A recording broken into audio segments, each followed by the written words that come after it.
Good evening and welcome to Memento Sumptus. Thanks for joining us. Like last week, Brett gave his conversion story. This week, Wes is going to recap his conversion story. As he led our family, this small group, into the faith, we thought it would be important for him to give his story and what it means to him. All right, so Wes, since we're talking about your conversion story today, I guess the best way to start it would be at the beginning, where where you came from, essentially in the faith, and some important aspects that led you to the one true church. Yeah, so in the beginning, I'm just kidding. But yeah, and before I even go to the non-denominational stuff, I'll start with kind of how we were raised. And in my personal opinion, we were essentially raised mere Christians, kind of. There were certainly some times where it was more taught to us than others, maybe later in life. But like the other day, I found, you know, a study Bible from when we were kids, and they had all these sticky notes in it, you know, next to verses, and everybody's name was on it. Me, mom, dad, you, and a. And when we read it, we check it off. You probably don't even remember No, not at all. that. I hardly do, but anyway, so we would read verses, and we would go to church, you know, here and there. Uh, but essentially, my dad is obviously he comes from a Baptist belief system, to, to put it as general as I can. Um, and so, I was just kind of more or less raised to believe that, hey, if you believe that Christ is the Son of God and you have faith in Him, then more or less that's enough, right? And that's kind of what I based my life on, and that led into its own issues. Um, but after the Marine Corps, where I did have some spiritual experiences with severe struggle, things that I really didn't. I mean, I guess I wasn't going to really touch on this, but I guess I might as well. Uh, my first deployment, I remember being on the bus and leaving California to go to the Middle East, and I do remember looking down at the ground and looking at the mountains in the distance. And as much as I hated California, I was thinking, like, this is probably the last time. And I'm kind of a pessimist, so instead of me thinking like, oh, I'm sure I'll be back, it was more of like, okay, this could very well be the last time that I ever see the US. And and so that had its impact, um, and at least got me thinking about what happens after we die. But ultimately, throughout deployment, it was following my conscience and remaining, uh, you know, holding to my faith in Christ.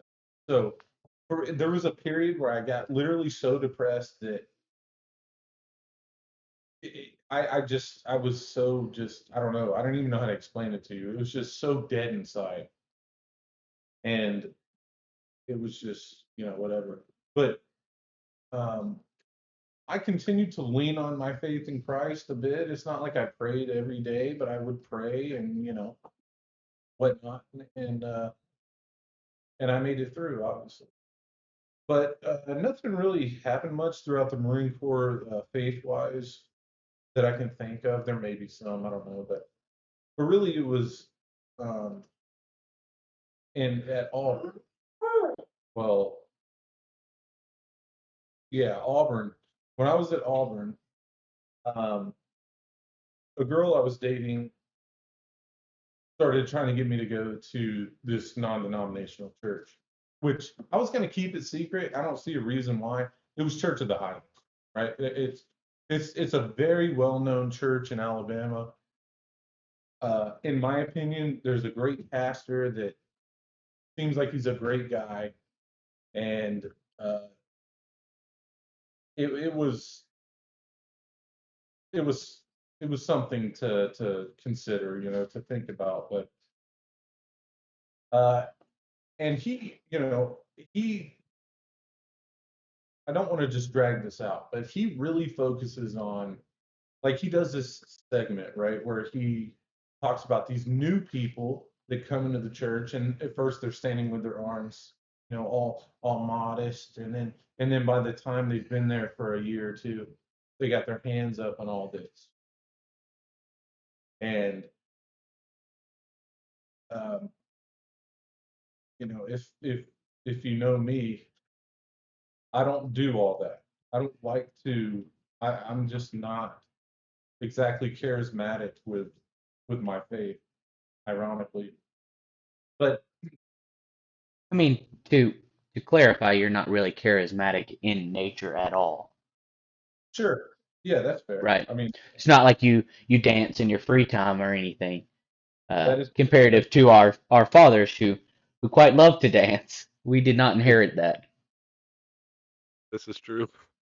yeah. So maybe it's just my personality, but nonetheless, what he was saying, especially as a mere Christian like myself, it was good. It was good stuff, and he seemed to be genuine. There were some things that I kind of disagreed with, but it was just kind of like, whatever. We're all human type of thing, or some thought like that. You want And to that was talk about those things?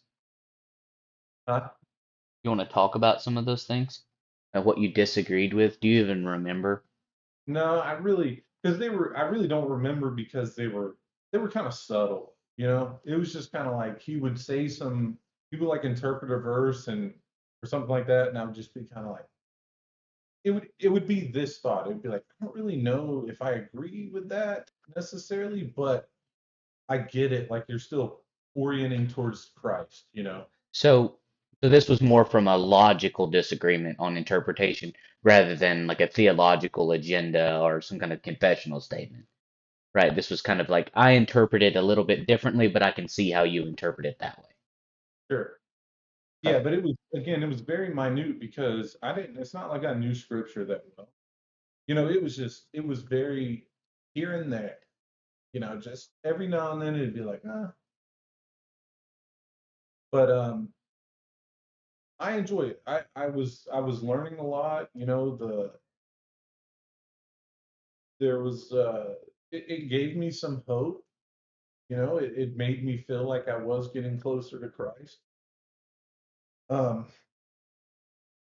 and you know, as it's so again, I was with my ex-girlfriend at the time, and as this developed over the course of a year or two, I I started to really take to heart what he was saying, essentially. Um, and I, I, I just keep it vague, but I guess she didn't quite see it that way, right? So where I was like, I don't know, it just kind of seemed like when he would say something, it was to me, it was like, okay, we need to live by this. Like, it's true, whatever he's saying, and we need to live by this. Where with some other people, it would just kind of be like, yeah, yeah, I don't want to scandalize people here, but it did just kind of seem like, okay, yeah, I agree with it, but that doesn't mean I have to live that way, type of thing. I don't know. It's just really More like a weird. great message than life advice or spiritual advice. Yeah, actually, yeah, that's a fair point. It was almost like, hmm, I want to be careful how I say this, but it was kind of like he was, in a sense, kind of like a motivational speaker. Yeah, in that way, and just like, but we really can't. I don't know. I don't know how to articulate that thought. But yes, along those lines. Okay, we'll just keep it at that. Um, but anyway, she and I started to kind of not to see eye to eye on this. And it was crazy because we were going to the same church, but we weren't agreeing at how this should be lived out. And ultimately, to keep that short, it ultimately just led us apart. It did, and at that point, I mean, I felt. I'll put it this way: I literally felt, and because of that church, because of Pastor Chris, like I literally felt like this. I care about this girl, but this is not the right person. Like, and so when I would try to get serious about the faith, he didn't quite seem to do so. And so to me, it's like it's not like I just gave up, right? It was just becoming more and more clear. Like this isn't like now I'm putting myself in danger by continuing this relationship. And so I felt that through my understanding of Christ and the faith, that it was time to go a different way. So I did, and that was its own challenges and whatnot. But I continued to be present in the church and participate in the small groups and stuff like that. So I linked up with a guy that I actually tried out with him at Auburn. I think that's how I met him. Yeah, that is For, how. for Uh, baseball, yeah. For yeah, baseball. baseball. He and I were both pitchers, and is that right? Maybe I had a class with him. I don't remember, but we just briefly knew each other, if anything, right? And then when we saw each other at the tryout, we just kind of talked a little bit, whatever. And we did the tryout. I don't remember the timeline. I don't remember how things played out, but I think we linked up afterwards. Neither one of us made it, but and that was I okay. I got to speak on this real quick. This isn't about baseball, but baseball was right. So when I got out of the Marine Corps, I didn't have a lot of issues like a lot of Marine or veterans in general. I didn't have that separation issue because I was so involved in baseball and playing at the collegiate level that I didn't care. The Marine Corps was the past.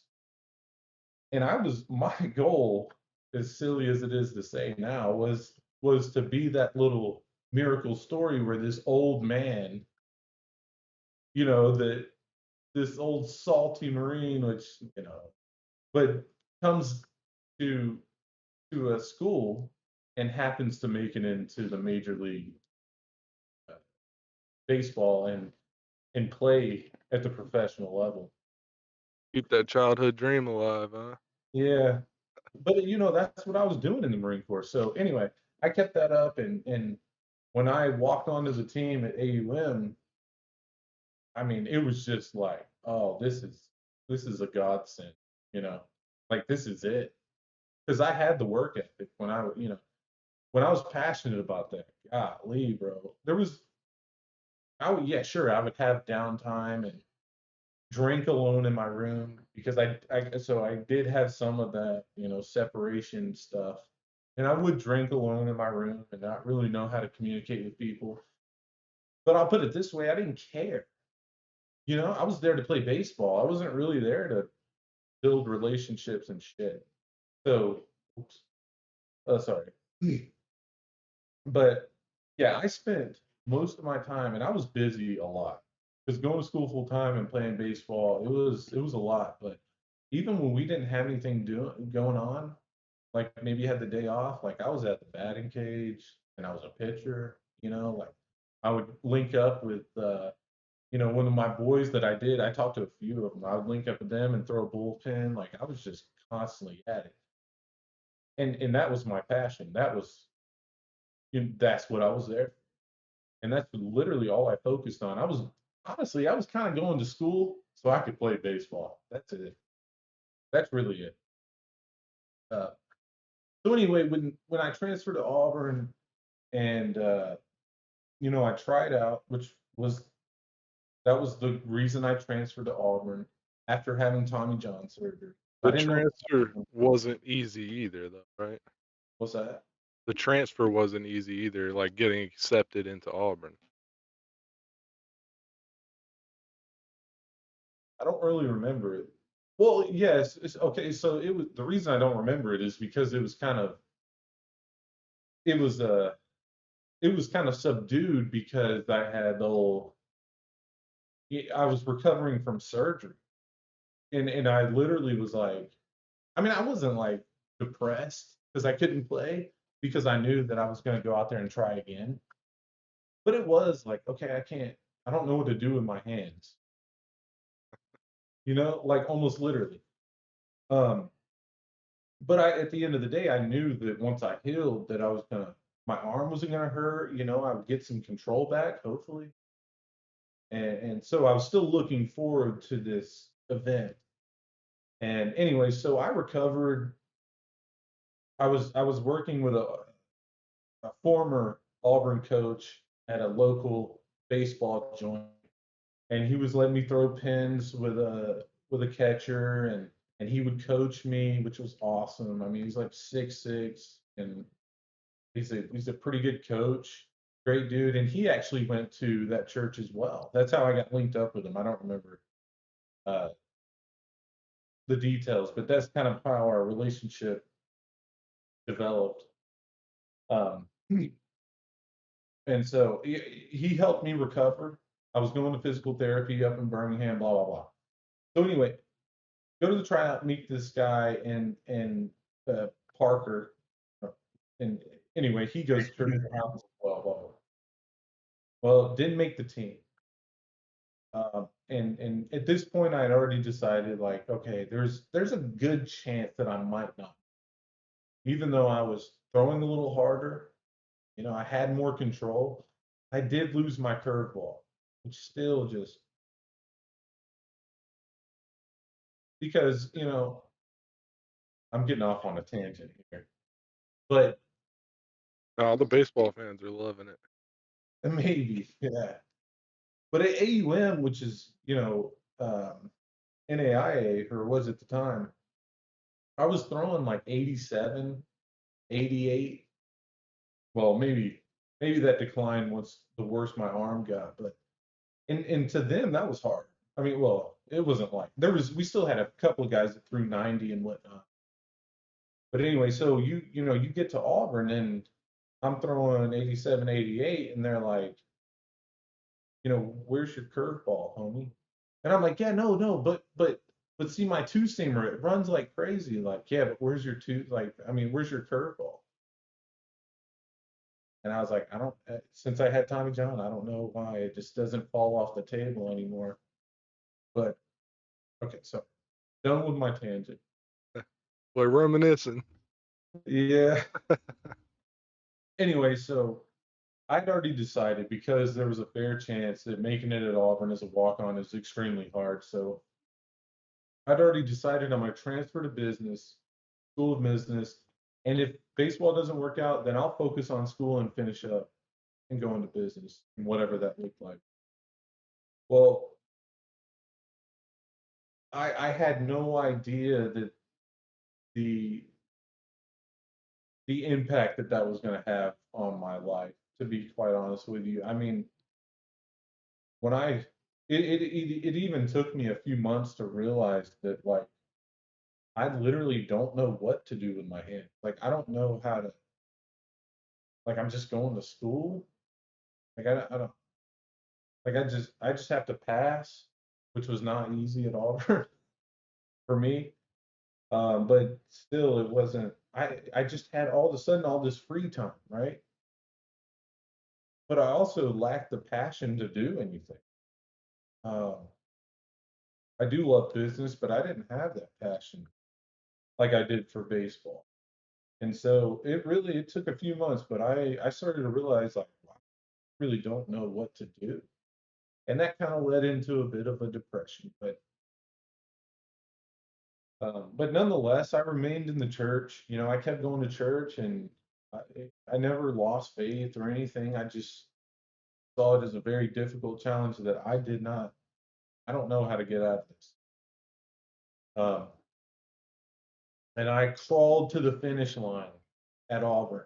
You know, like, I mean, I was so burnt out. I didn't, and maybe maybe that was my problem for going to school to play baseball in the first place. You know, I didn't exactly set myself up for success. You know, but um, anyway, so yeah, I did stay active in the church, and I linked back up with Parker, the guy I tried out with, and he was leading a small group. It was just a men's small group. I was the oldest one there. The second oldest was a guy that was going for his master's, but there was probably 15 of us that, 10 would generally show up. But it's this process that you go through over a certain amount of time. And then at the end, you do these like events in the church that are supposed to kind of help you understand how much you've grown in Christ. Um, and it was in a booklet, and you write notes, stuff like that. It's got verses, and there's some blanks there or something like that. But um, I do remember going through this small group, and this is just so like insane to me now. I mean, it's not that insane, but I just think about the faith so much differently. But anyway, there were multiple nights. We meet once a week, and we would sit around and read verses, and we'd maybe watch a video on Pastor Chris's. I don't know if I should be exposing them this. I'm just talking about my experience, right? I mean, but we'd listen to like his little commentary on this, group of verses, and we would go around the room and continue reading on through that, and we would say, so what does that verse mean to you? How does that relate in your life, or what can you pull Right. from? And it's not like it was all bad. I'm certainly not saying it is, but No, I think those have their place, right? sure. I mean, yeah. So, I tried to be sociable and remain in that. That's where I met Buddy and a lot of great guys. And Parker and I would go and throw here and there just because we are like, now what, you know? But so that small group ended, and I do remember thinking that like, yeah, this is good stuff, man. I'm gonna keep doing, serve days where they would go and it was like once a month, I don't remember, but anyway, they would go out into the community and go to people who are disabled or the elderly or anybody that needed help, and we would clean up their yard or fix stuff on their house, and which was an awesome thing. It is. Um, and I would try to get involved with those and whatnot. Um, and I just continued after the small group. Again, I didn't really retain those relationships that well, because that's just, I'm not that great at it, I guess. And I really didn't try as hard as I could have. But I did remain in the church, kept going by myself, blah blah blah. And then we started talking about this trip to Ireland. And and so I guess we'll flip to chapter, what are we on? 3? Free.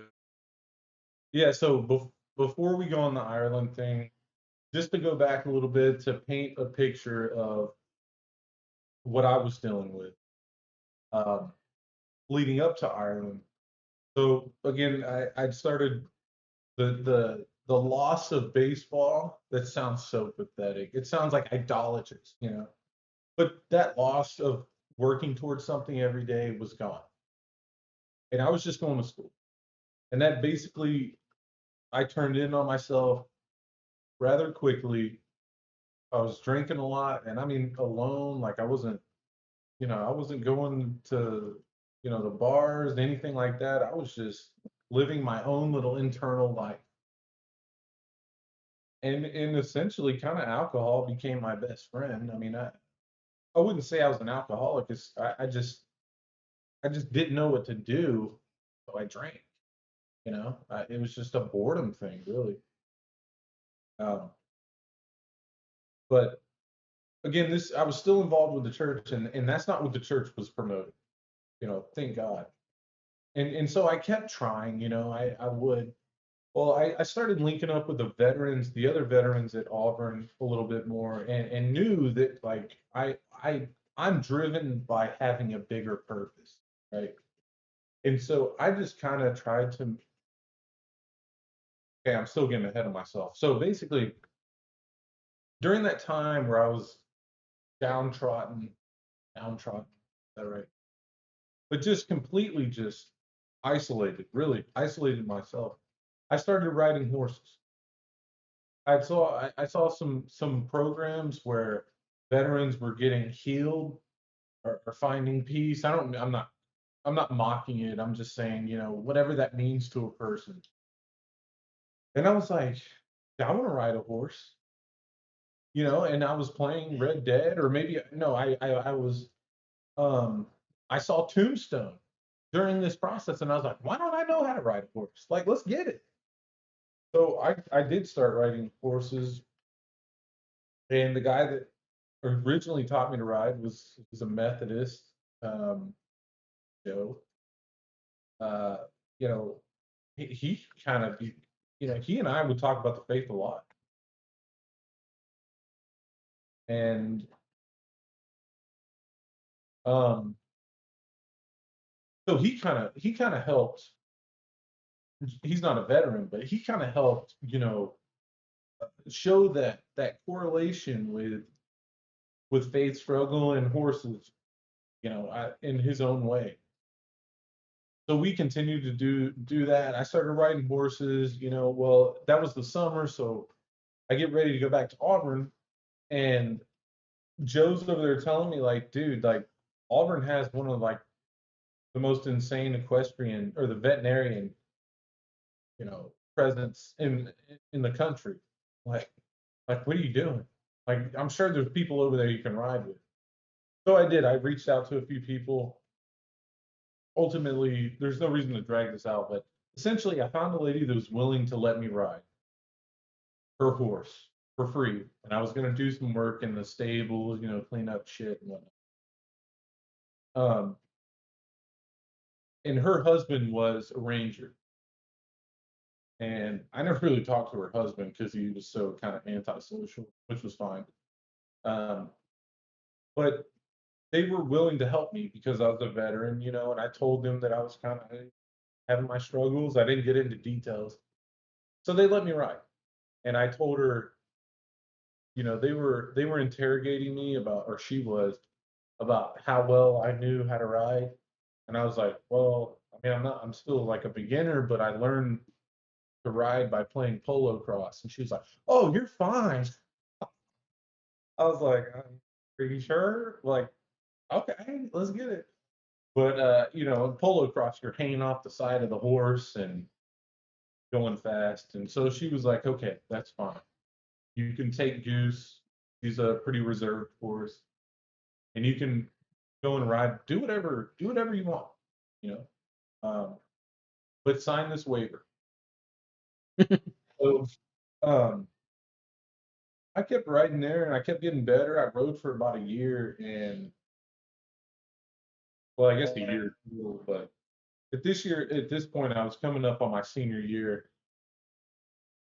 and I was a little bit more involved at this point with the veteran program at Auburn, and I proposed the idea to, like, hey, Kyle, which was kind of the leader of the, I don't remember his title, but he was, you know, he kind of made things happen. I think he was actually the president now that I think. So I pitched the idea to him like, hey, what if, you know, we encourage other, veterans that are struggling. Some of those guys have been blown up. I mean, some of them were pretty bad off. And I was like, maybe we can start a program that would help them kind of heal through riding horses. And they were willing, and eventually that kind of kicked off. I did some budget stuff. So anyway, now I can move on. But I did try to bring that. I was still looking for that purpose, to help others. But so I was still writing, and we get to Ireland. Okay, so now we'll transition. So I've been wanting to go to Ireland for my whole life. Since I found out that we have Irish heritage, I was like, yeah, I want to go. I want to go. And saw pictures. It was just like, all right, this is my type of place. So I eventually sparked up mom and dad's curiosity enough to where they were like, okay, let's run it. I don't know how I even got that to happen. Yeah, I Uh, know that was such a strange accomplishment. And Zach, you were gonna go. I don't know if that was you. We had maybe talked about that before actually getting them to go, and your parents were gonna go as well. But so yeah, and that actually happened. But leading up to Ireland, I remember getting. I was so excited, like, oh yes, finally, um, I get to go to a place where I feel more connected to the people for whatever reason. I've always kind of felt that way. That's why I don't, even though I have a fair amount of Scottish heritage, I don't identify with Scotland as much as I do with the Irish. yeah, and you've done a lot of ancestry looking up where our heritage comes from. So I Yeah, think Ireland was a bigger part than even at that time you may have realized. maybe. And I mean, we're Ulster Scots. We're Protestant. Uh, and yeah, I don't know why. I really don't know why I identify better with the Irish than I do with the Scottish, but like their demeanor and stuff. And I haven't even met that many Scotsmen, so that could change when I go. But anyway, so we're leading up to this, and I'm getting ready. And I knew that the Republic of Ireland was Catholic, and Northern Ireland was Protestant. That's about all I knew. Why? No idea. Anyway, so I was researching some stuff, and I started seeing the segregation of Catholics and Protestants. And and so I just got curious, like, okay, I want to understand. And you have to remember, I'm looking at this as a non-denominational Christian, right? Where I see, at this point, I would say,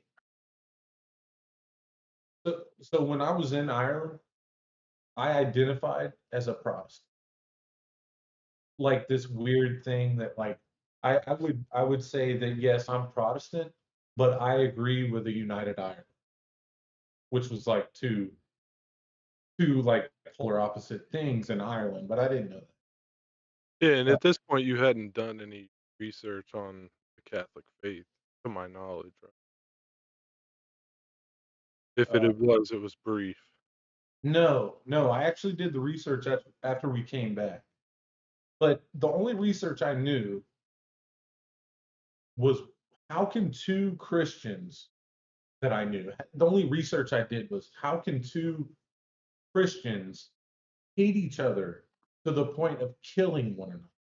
Like that is so whether you're Catholic or Protestant, that is so like contrary to our beliefs, you know. And so that was just kind of something, and again, that was before we left. I just kind of briefly touched on it, and and it started leading into politics, and I just kind of left it at that, like whatever. So we go to Ireland, and again, I literally when I would get into conversations with people about it, I would say like, look, I am Protestant, but I believe that Ireland should be united. And the Catholics in the Republic were like, they were on board. They were like, yeah, that's cool, man. I get it. Like, awesome. Say it in an Irish accent. So I might get one for you later. But so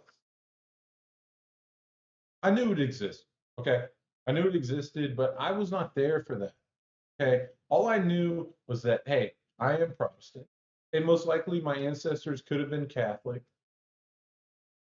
And I don't agree with Catholicism, but I don't hate them either. Like I wasn't anti-Catholic. I was never to the point where I was like, I will go to war with a Catholic. I was never that, you know, opposed to it. So, and this is where I think some graces came in personally. We go down to Cork, and we're in the city of Cove, which is a smaller city, kind of southwest, I think, of Ireland. Sorry, of Cork City. And there's a cathedral there up on this kind of like a mountain, more like a hill, and it's looking out over the harbor where the Titanic left for the last time. And so anyway, we go into this cathedral, and it's just this. I mean, it's a massive church. It's massive. It's the biggest one in Ireland, I believe. And we're looking at it. It's cool, and I'm just kind of like, man, I love architecture, so I was like, that architecture is cool. And to my knowledge, that's kind of the extent of I thought of it. But outside, on the side of the building, there was a holy water font, like a faucet. So people don't have to go in the church. They just go up to the side, fill their holy water bottle up. But I didn't know what it was. So I turned it on in my hand and drank it.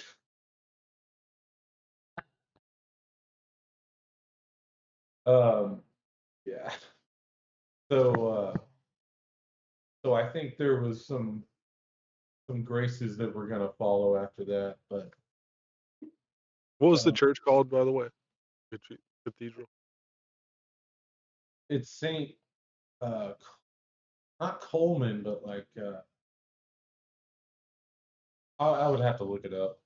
But if you look up cathedral and Cove, Cove is spelled Cobh, you'll see it in. Um, so yeah, basically that's pretty much it as far as like I think that's about the only church we went into, if I remember correctly. So basically, we just did the rest of our tour and went home. And I believe it was, but anyway, it was like within that month of us being home, I really started to honestly, I was starting to miss Ireland.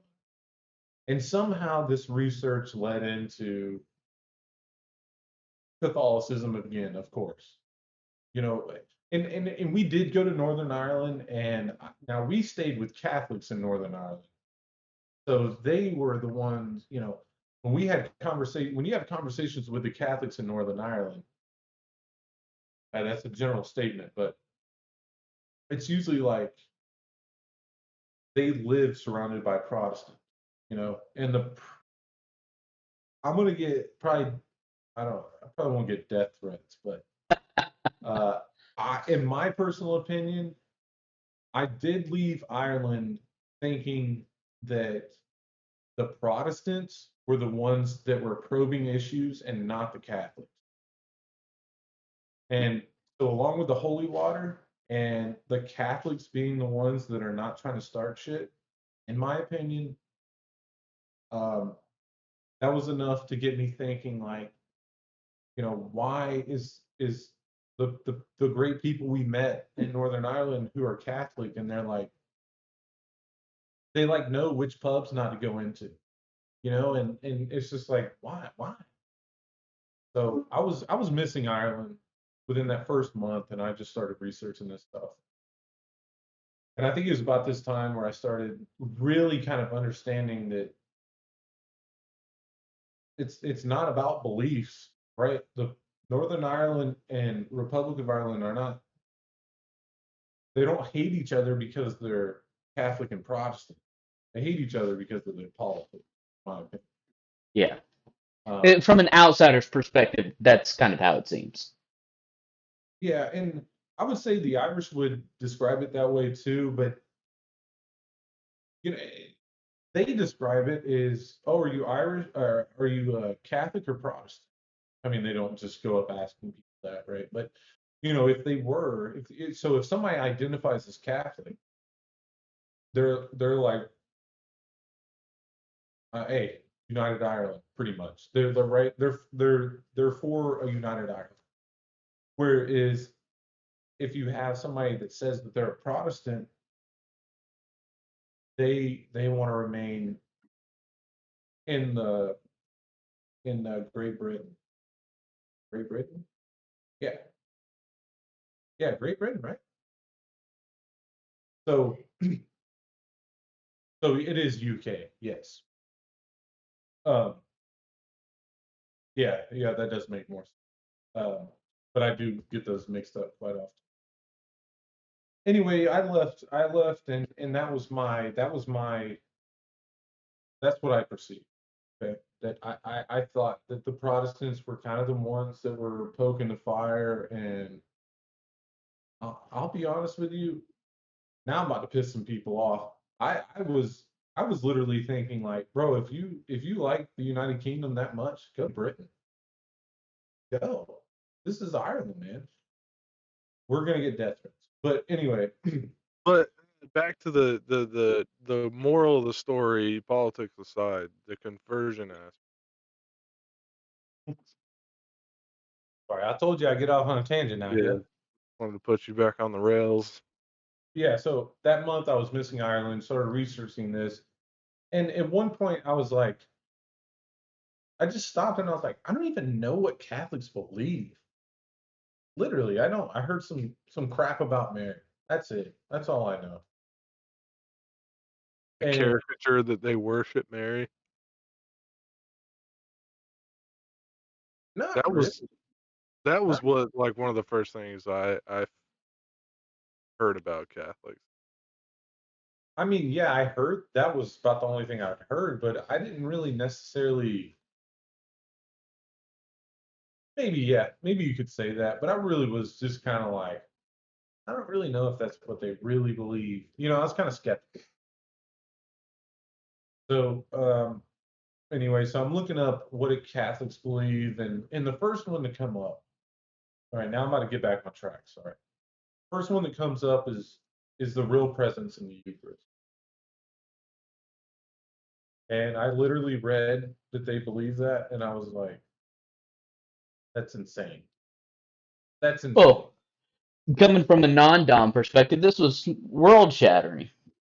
Yeah, yeah. I mean, it was we didn't take communion a lot. It was a little plastic cup that they pass out to everybody, and the typical stuff. But yeah, I read that and I was literally just so off put that I was like, I don't, I don't know what to make of this. But they referenced John chapter 6. And so I went and read John chapter 6 and I was like, wow. And now I'm about to start getting a lot of hate because I had never read John chapter 6. Like, yeah, I know. Well, and most likely I'd heard it in a sermon, Right. but the way they were painting it was just like they kind of they drew out the narrative and then they pulled you into that, so you didn't see it through this other person saying like, no, it's actually the body and blood of Christ. So while I read that, it's not that I was converted right there. But it was enough eye-opening of an experience to get me to go like, okay, I need to know more. And there's something here, like, because I read that in their viewpoint, and I go like, I can certainly see it that way. So I was like, there's more than one viewpoint to this, and I got to know what it is. I need to know more. And I, you know, that ultimately led into 2 years of what I would call intense study. I mean, there were times where I was studying Catholicism way more than I was studying marketing. Like it was like there were times where I was in marketing class, like, we done yet? We done? Like, I'm ready to go read about this doctrine or this dogma or whatever. And so the summer came, the next summer, and I went and talked with Father Adrian. I was like, hey, I just want to have a conversation. I have some questions. And at this point, I'd probably been studying it for about 7 months, maybe, give or take. And I just laid these questions on him. Like, I want to know. I remember one specifically, like, okay. I remember I was so like conflicted. I was like, okay, I hear you on the Immaculate Conception. I hear you. I hear you. I hear you. But at the same, so while I could very well see, what I was saying to him, I could very well see Mary being withheld from sin for God's glory. But on the flip side, I could just as easily see Christ using a sinner, or God using a sinner, to to birth this Messiah, right? Because he's unbound. And so he and I talked about that. I can't remember my other kind of issues at the time, which weren't very serious. And I mean serious in the sense of like, I didn't hear some of these doctrines, and I was like, so like, it was just kind of like, I've seen them from a different view, and I want to hear what they have to say about it, type of thing. But I definitely had my times where I was like, okay, I don't know if I can get on board with it. Uh,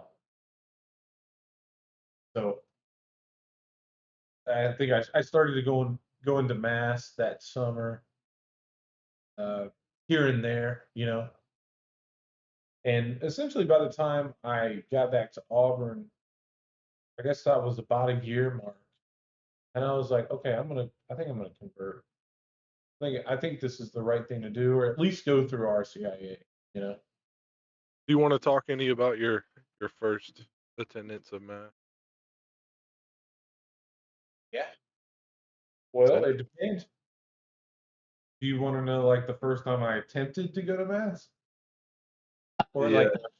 I would love that. This is good because people can learn from this, and they can it helps understand, or helps people understand that they're not alone in this journey. Much like myself, I had, thanks be to God that I have you to lean on in the knowledge of the church, but you didn't have that, so that's why I kind of want you to talk about it. Yeah. Yeah, not having that, it did at the time, and we can touch more on this later, but at the time I was so excited about these new beliefs that I was finding, and this Catholic, this old faith that was so contrary to me as a non-denominational Christian. It was kind of a viewpoint, like, kind of, this is outdated. Like, I don't hate it. I don't even know if they're wrong or if that even matters, but it's outdated at the very least. And then when I was doing this research, it was like, okay, well, explain to me how this this out of date church can answer any questions I have, you know. But and that just added to the validity. But yeah, anyway, so that summer when I started going to mass, the first day I pulled in, I left mom and dad's house, I'm home from the summer. I'm like, I'm gonna do it, bro. Because I had been, it'd been the past 2 weeks. I'd been like, all right, I'm going to mass. And I woke up and I was like, I'm not going to mass. Second week, I woke up, maybe even got dressed, I don't know. And then I was like, I'm not going. I don't know what to do. Well, it was probably the third or fourth time I got up and I was like, I am going to mass.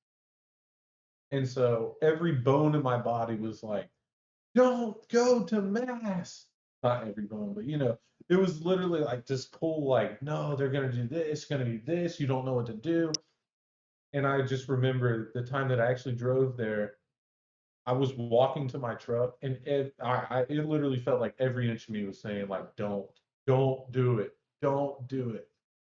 Had you But done any research on what goes on during mass at this point, or were you just going in blind? no, I had watched some masses online, and it's not like I fully understood the liturgy, not by any means. I didn't even know what to do. All I knew was one, you genuflect, done. And we say an Our Father at one point, right? That's about what I knew. So yeah, the time where I actually committed to it, I'm telling you, I was walking to my truck. I specifically remember, and I was just like, "Don't do this, don't do this." And the other half of me, which was the spirit, was like, "Just do it, just run it, bro. Just at least get in your truck and drive." You know. So so I did, and I pull into the parking lot. Parking lot's pretty much full. And this is before COVID, so everybody was going, numbers weren't low or not there. It's the only Catholic church, in that area for sure. So So I St. pull, Vincent de Paul. yeah, I pull in, put my truck in park. I look behind me. There's like a few people trickling in, and I'm close on time. I okay. I get out of my truck. Don't even close the door, I don't think. I stood there acting like I was fixing my shirt and my belt or something. I looked around, nobody was looking, and I got right back in my truck and I drove home. So I was so nervous. And I don't like being late. That's part of it too. But I was just like all these people, and I don't know what to do. I knew that there were traditions, like people doing things, and I wouldn't know what to do. So I just left. Not to And mention you were completely alone, and oh yeah, nobody in our family is Catholic, so it was simply just you walking in there. So right. And to be honest with you, I think I actually did this. If I remember correctly, I think I actually tried to go to mass and did end up going to mass before I talked to Father Adrian, I believe, because there was this really nice guy there that introduced me. But so yeah, I basically I chickened out, and I felt so like, dude, like, what are you doing? And I was like, let's forget it. Let's just go do a weekday mass. There won't be as many people there. I knew that much. And so it was honestly, I may have turned away the first time of trying to do that too. I don't remember, but eventually I went, and I was crossing myself while they were, you know, about to read the gospel, and I didn't know. I just sat in the back and just did my thing, and tried to follow along, and I kind of started getting the hang of it a little bit and whatnot. So it slowly started getting less intimidating. And And of course, when I'm, especially me, like when I'm focused on all the traditions and the rituals, right? I'm not focusing on what's actually taking place. I'm not focusing on the worship part of it, you know. And and eventually I did. Obviously, I noticed that the more I got a little more comfortable, the more that when we would kneel, the more I was able to let me really focus on what's happening. And it's just something that grew and grew with time. And I was talking with priests and and then it was getting ready to go back to school. So I was back in Auburn. And then by the end of that summer, I was like, hey, I'm signing up for RCIA. So I called the clerk there, which I forgot her name, which I feel ashamed of because she stood in for my sponsor. That was confirmed. But it was like it was January. It was January, and I was signing up for RCIA. You know, I was like, look, I'm pretty sure I'm going to convert, but I need to go through this. So, so from January up till September, I continued studying the crap out of it. I was just completely. I'd bought my first rosary in probably March that year. Um, I was going to mass almost every Sunday. I would still chicken out, man. I would. The Saint Michael's in Auburn's. There's a lot of people there, and I would still get chicken shit, Um, but yeah, I kept going, and then was there anything else you wanted me to touch on that? Because I don't want to start rambling again. Any questions before we move on? No, I mean, I just I think it's crazy that you were able to do all this by yourself versus me. It's like you basically convinced me to go to mass after many, many conversations, and I was still saying like, nah, we're not gonna go this Sunday. And then finally I went, and it was a liberating experience. I'm glad that I got to experience that with you and my wife and your wife. And I I truly don't know how you were able to. I mean, by the grace of God, obviously, but I don't know how you were able to face that alone with no family backing. Like it was to me, that's just it's literally the grace of God that you Yeah. mustered the courage to walk in there and participate and be a child like in that situation. So Yeah, it was. I mean, it is. Yeah, it's amazing, but it did take me time. I mean, we are talking about reality. You know, but yeah, at the end of the day, it was just I just found so much truth on things that I had never even considered. And then there's this church that's talking about things that I haven't even thought about. Like you have questions about the most craziest thing and they have an answer. What is this? So, and if I remember correctly, I was pretty much convinced when I signed up for RCIA in January. Hmm. I would say I was mostly convinced, like I said, that this is where the truth's at. Is this 19 or is this 20? This is 2019. I was confirmed in 2020. But I was just so intrigued by all these things that I had not realized as a kid, and seeing how, you know, and this, I guess this kind of happened. The virtues started to come in those, 9 months leading up to RCIA. Was I started at some point in there, I became pretty much fully convinced, like, this is the truth, and that kind of had ran its course. And then I was just on fire for it, right? So, but then I started getting on to this issue of sin, and I wanted to understand sin,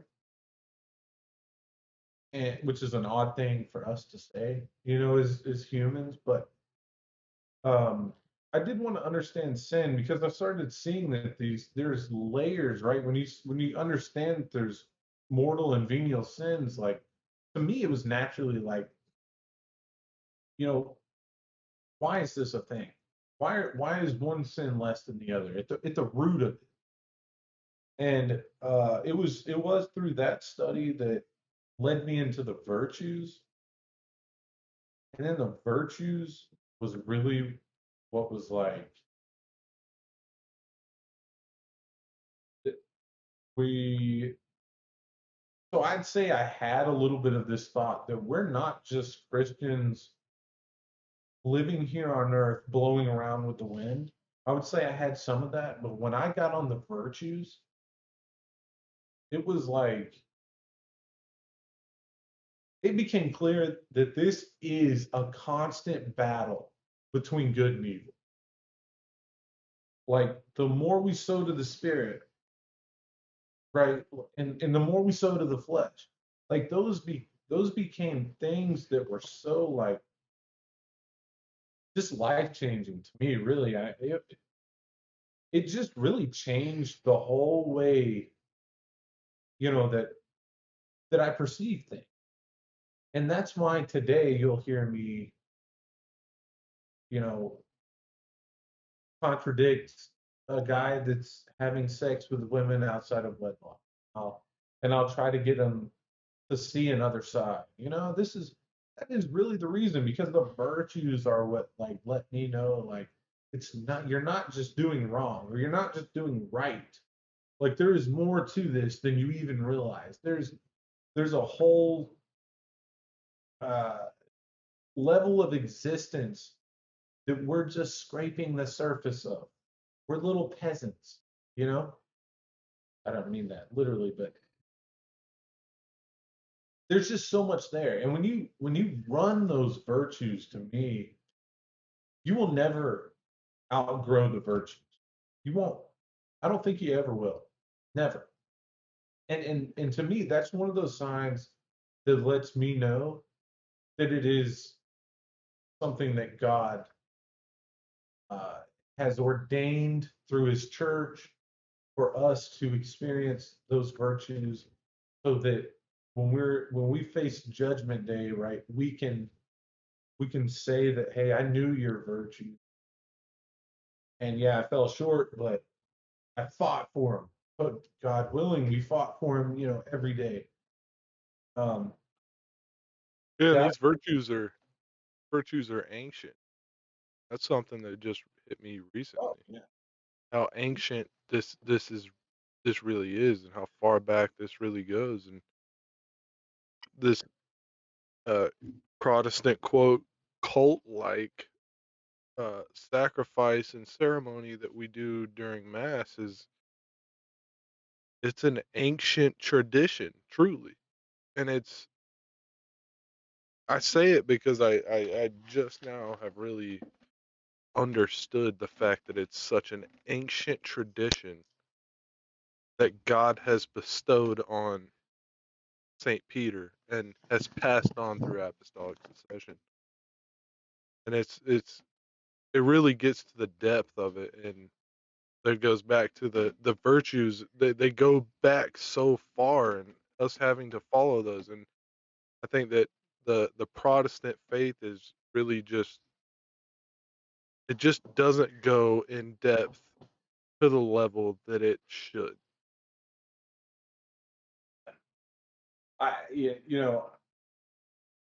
I certainly.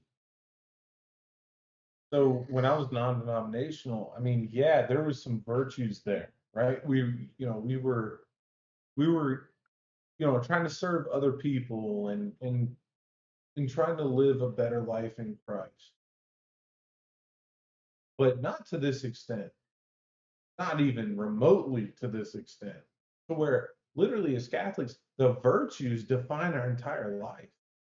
Like that is we're supposed to. That is the call of the Holy Spirit, right? To be virtuous, right? So that we can better know God and better serve God and better serve others even. And it, again, this is why faith alone is just useless to me. Those those are so essential. You know, it's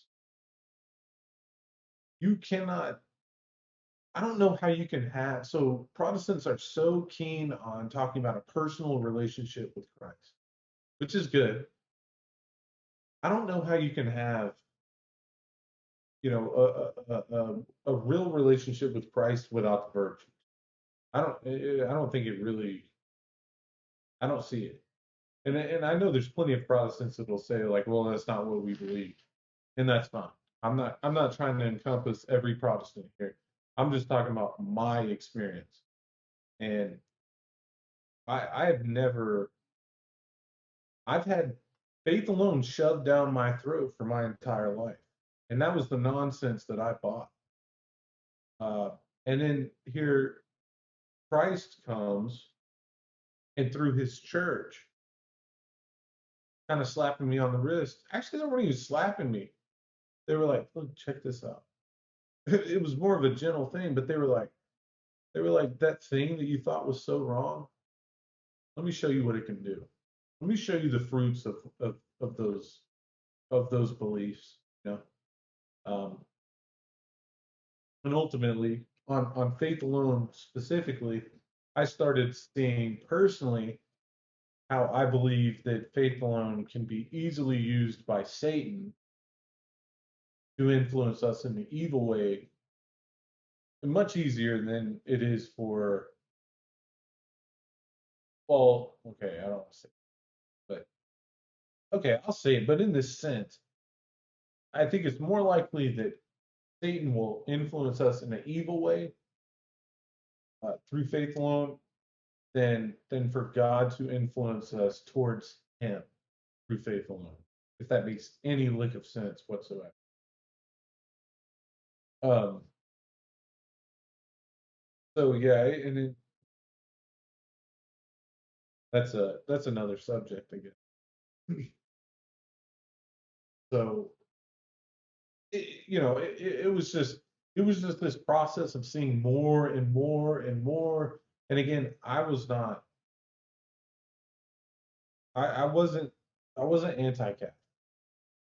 So no, I didn't have this pull against it where I was fighting, tooth and nail and wanted to be anything except Catholic. I didn't have that experience. So if that's, you know, whatever that means to whoever's listening, whatever. That's just my story. But um, so I don't remember where I was, but I can kind of start wrapping up. Um, I obviously went through the RCIA program, and throughout this studying it the whole time, and it just became apparent to me like I don't know how you can be anything else other than Catholic. Maybe Orthodox, but I don't know how you can. I don't know how you read the church fathers, and I don't care how much even today these Protestants can, you know, bring up these things and try to contort and confuse the church fathers and make arguments of doubt. Like, I don't care, Zach. It's just like we were talking about the other day. I don't care how much you do that. At the end of the day, no matter how much you twist that, the church fathers still don't lead to Protestantism. That ain't what it looks like. So, this is, to me, it did become like, I kind of made the mistake of thinking that Protestants didn't know what they were talking about, which a lot of them don't. But I basically made the mistake of thinking that most Protestants were just like me, just ignorant to verses and haven't heard them from the right perspective. And that's just not the case. I mean, sometimes it is, but so yeah. And the reason I was saying that is because I didn't lead that in very well. But by the time it was time for me to convert, I was 100% Catholic in my beliefs. I was 100% Catholic for the really the entire time I was in Army, for sure. And so it gets time to confess my sins. Um, it comes time for me to be baptized and convert. And I'm not proud of this at all, but you come out to Auburn. We stayed up way too late. Like, this is the night before my baptism. We stayed up way too late. We ended up drinking way too much. And don't like at this time, like, I did believe that, like, right, I was on board with Catholicism. Like, drunkenness is a sin. Well, you could say that with most Protestants. I was like, okay, I'm clear and cut. Like, this is a sin, right? This is a mortal sin. So it's not like I have any excuse from ignorance. We had no, we didn't have any temperance that night with sleep or with alcohol. And here we are, the night before my baptism. You know. So essentially, we did show up, and I did get baptized, and I was extremely tired. And I was wearing pants that were too tight. is that what it was? I remember you complaining about something, but I was I like, was wearing a suit that did not fit me. that booty was tight, boy. Um, Yeah, no, so that was something that I I didn't know fully what was happening. I mean, obviously I knew you were getting baptized, but I don't know. I obviously it was we both made that choice, but at the same time, it's like I could have said, "Hey, you got some important stuff going on. So let's go hit the sheets and lay off this for a while." But yeah, I mean, I'm not gonna lie, I was happy. It's not like I was just enjoying the moment. I was about to get bad. I was finally about to complete this conversion that I had been doing at this time for 2.5, close to 3 years, actually. And this was fine. I had to sit there in mass and watch people receive communion over and over again, and I was just literally so jealous. And then all of a sudden, that next day, I was about to receive the body of Christ for the first time. I overdid it. I shouldn't have. And if you know me now, you'll know. For one, I know that I should have fasted before my baptism, but two, that I would have absolutely fasted, like, for sure. Like, if I would have known that, I probably would have fasted. Definitely would have now, which is, yeah, and Hindsight. yeah. I was right, and I was treating that more like a celebration, if you will, the night before when it should have been after. And not only that, but for me, it was like I'm getting to spend time with my brother, and I hadn't seen you in forever, and you were. I mean, I had seen you obviously, but you were in school. We hadn't got to spend time together. That was like the first time I went out to Auburn, or second time, and it was, yeah. We just We just had a little bit to drink and stayed up too late. Yeah, It is what it is. well, I was about to say I shouldn't have taken communion, but I hadn't been baptized.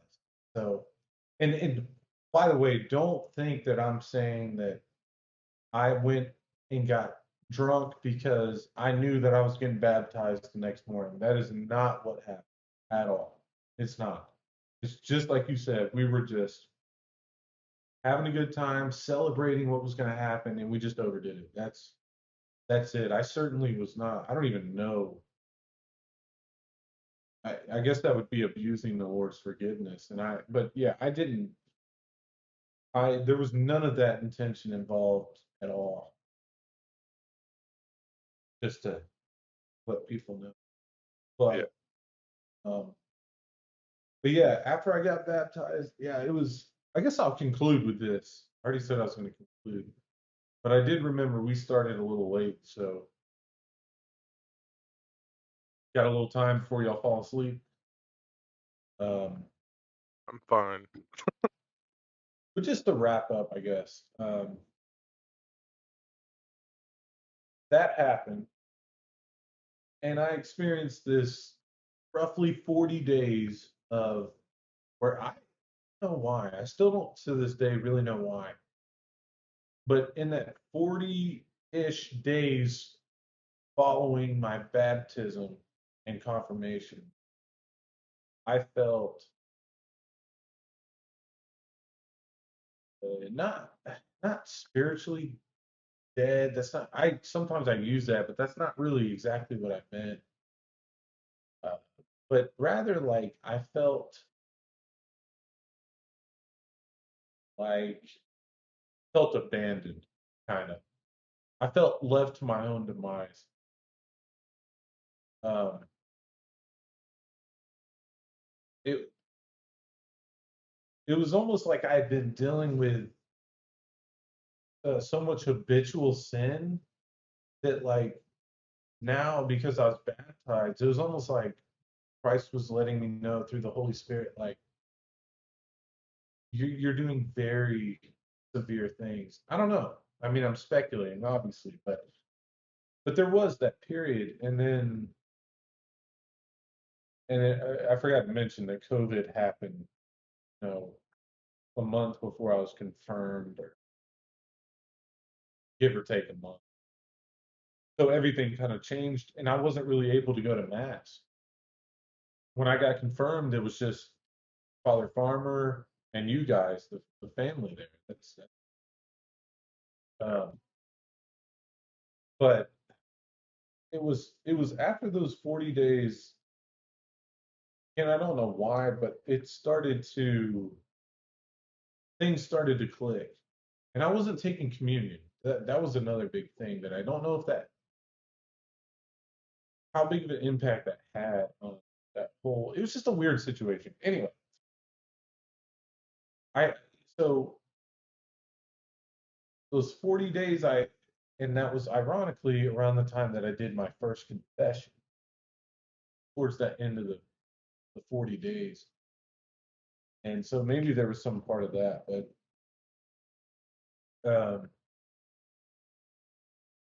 I I do remember after doing my first confession, just like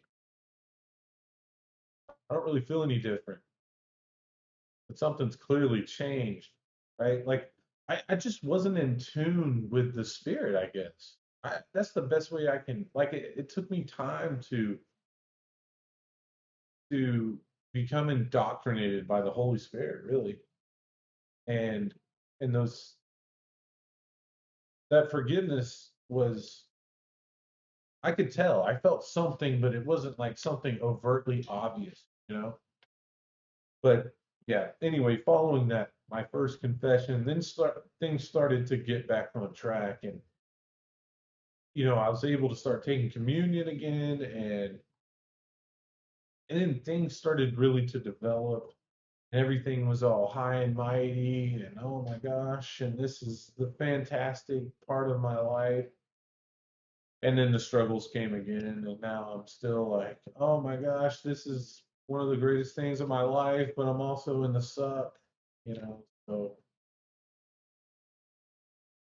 but it is certainly, I guess I'll kind of conclude with this is I for certain you can think whatever you want about the Catholic. You do what you do. But there's no way that I'm going to sit here and pretend that I'm the same person as I was as a non-denominational Christian as I am now. There's no way. Yes, there's some similarities, right? Like again, it's not like I was a devil worshiper, but the growth that I've experienced through receiving the sacraments is God sent. It is. There's nothing else like it. There's nothing that's going to replace it. And I can't go back. I can't go back. I just don't know how I would.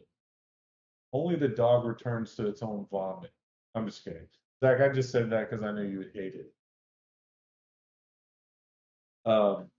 But yeah, I guess that's about it. Just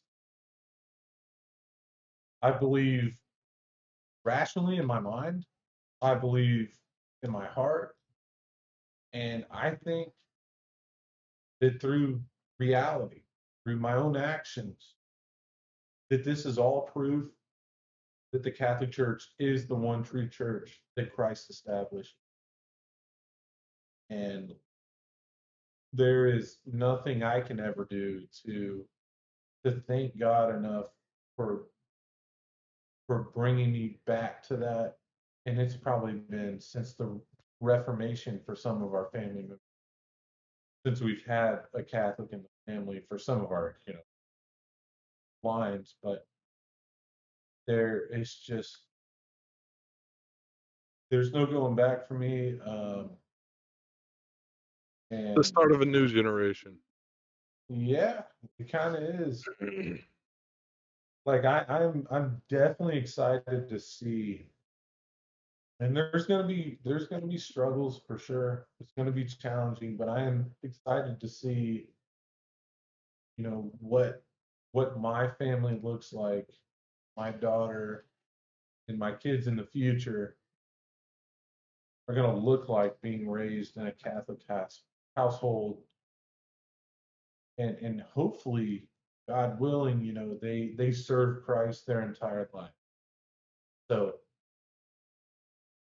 Yeah, and I think you might have left out one of the most crucial parts to this is that you met a after your breakup with your ex and through all this adversity and whatnot, you met a cradle Catholic, and she was with a Protestant church, and you helped bring her back to the Catholic Church, and now you guys are fully involved in the Catholic Church and plan to raise children's your children as such. yeah, chill. Yeah, but I was gonna save that for another day, but and maybe we still can. But I'll just say briefly that yeah, I did meet her. She was a cradle Catholic that was going to a non-denominational church. Ironically, here's the more crazy part of this story is at the time I was really just trying to discern, like, look, should I go into the priesthood? You know, am I even, is it even my vocation to be married? Or is it my vocation to become a priest? Or at least explore those, that possibility. And so I decided that I was going to pray a novena to, to discern my path essentially and what God wanted out of me. And by the way, all of this is I had prayed for humility and done the novena for humility, and it just absolutely destroyed me. I mean, like, well, I was pretty much like busted all to pieces at this point. Like, I was being sanctified. I still am being sanctified, um, but yeah, I was just like, you know, should I marry or should I become a priest? Um, and so I did that novena, and ironically, so I prayed it, and then it was either the next day or the day after I went into A-Track and met Aaron, and now all the people know where we live. But I met her, and then yeah, she said that we got on the topic of going to church, and I said, "Oh, what church do you go to?" Hoping she was by some miracle say Catholic. Well, she didn't. She said some non-denominational church, and I was like, "Oh, true." Like, yeah, I just converted to Catholicism about a year ago, whatever. And she's like, "Oh, I grew up Catholic," and I was like, "What?"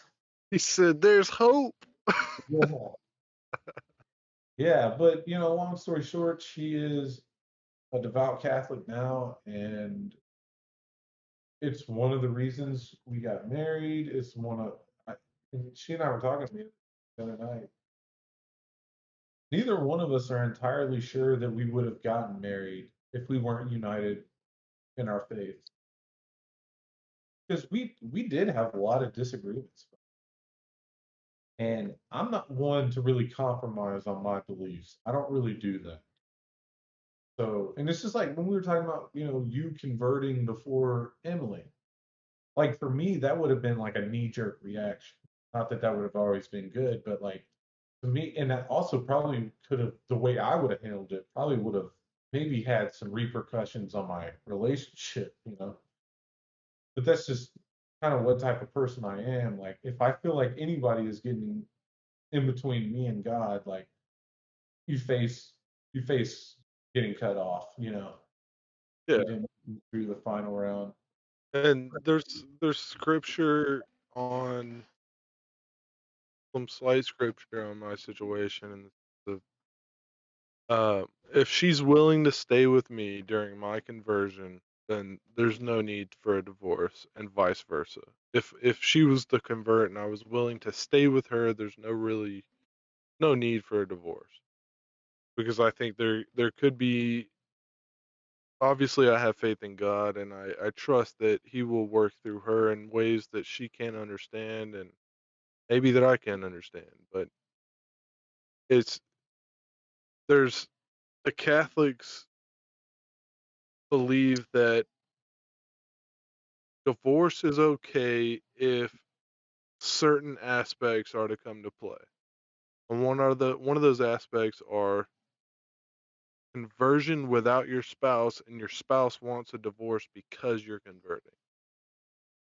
That's something that can separate you from your spouse, and the Catholic Church will accept it, because there's nothing you can do. I mean, you can do certain things and you can go to a certain point, but at some point that marriage is not going to work out. But in my case, thanks be to God that she's willing to stay with me in my conversion, and she has said many times, if you watch the last podcast, that she's she said before that she's not willing, or that she doesn't think she's going to do this, but I have faith in God that she she will come to this conclusion, and it will be a glorious moment for our marriage and for her and for and I just have faith in the future. So that's where I'm at in my state, and I'm thankful that you don't have to go through the situation that I'm having to go. Right. That that you have someone that's on board with you, and that was raised cradle Catholic, and that you were able to help her come back to the faith, and Yeah. not have to deal with the whole conversion issue and all that. Well, I mean, it didn't happen overnight. You got to remember, she kind of came kicking and screaming a bit. it took about 6 months to get her back into the Catholic Church. And I'm talking about just going to mass, not going to confession or receiving communion, none of that. So it is that right? Anyway, it was kind of a battle, uh,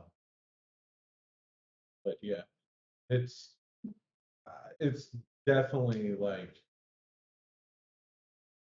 it's awesome now, and right, like we are really our only disagreements on how extremely Catholic our child should be. you know, like I'm like Catholic everything, everything, everything, everything. But um, I don't know. We'll have our we'll have our struggles. We will. I mean, even today we just heard some people that were close to us that we were just in casual conversation. This is completely off topic, and we start getting on politics a little bit, and two of the people that, well, one I could see.